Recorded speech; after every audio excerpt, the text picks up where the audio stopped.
a semana começa com tempo muito seco em grande parte do país e as temperaturas seguem em elevação em pleno inverno. Se você está esperando ouvir que vai fazer um friozinho essa semana, vamos perguntar para ele. Boa noite, Marco Mendes. Marco Antônio Mendes. Marco Antônio Thaís Mendes. Heredia.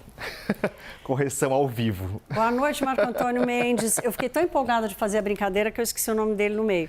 Ô, Marco Antônio, vai fazer frio ou não vai, meu caro? Não vai. Ih, que frio. Esquece aí, estamos em pleno inverno, mas não vai ter frio pela frente.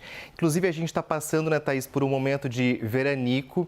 Umidade relativa do ar também está muito baixa. A gente sabe, é uma situação comum chover menos nessa época do ano, mas, claro, acaba sempre preocupando porque a umidade está realmente ficando muito baixa, né?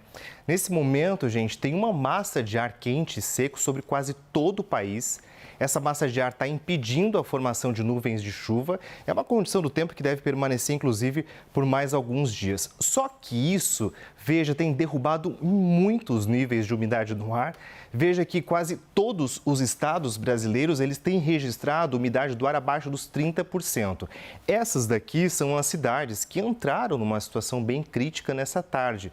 Veja, Cotriguaçu, em Mato Grosso, teve a umidade relativa do ar bem crítica, apenas 11%, umidade muito baixa também em Bom Jardim da Serra, Barretos, Cuiabá, Inhumirim. São cidades que vêm registrando, então, essa umidade extremamente baixa, de 12% a 15%. E só para a gente poder comparar, né, o ideal para a saúde é que esses níveis fiquem ali acima dos 50%, 60%, para ver, então, como esses níveis atingiram situação bastante crítica durante toda essa segunda-feira. Para amanhã, então, essa condição praticamente permanece. O Instituto Nacional de Meteorologia fez um alerta para o risco de baixa umidade e veja que quase todos os estados brasileiros têm pelo menos uma parte amanhã que vai estar com a umidade relativa do ar muito baixa. Nessa situação, principalmente que exige atenção, são essas áreas que estão em amarelo aqui do mapa e que a umidade pode ficar abaixo dos 30%, mas é justamente nessa região que está em vermelho aqui que exige um pouco mais de atenção, porque a umidade pode ficar abaixo dos 20%, até mesmo abaixo dos 10% em algumas outras localidades. Umidade baixa, a gente lembra, né, é risco para a nossa saúde, podendo causar principalmente problemas respiratórios e aumenta também as condições para as queimadas na vegetação.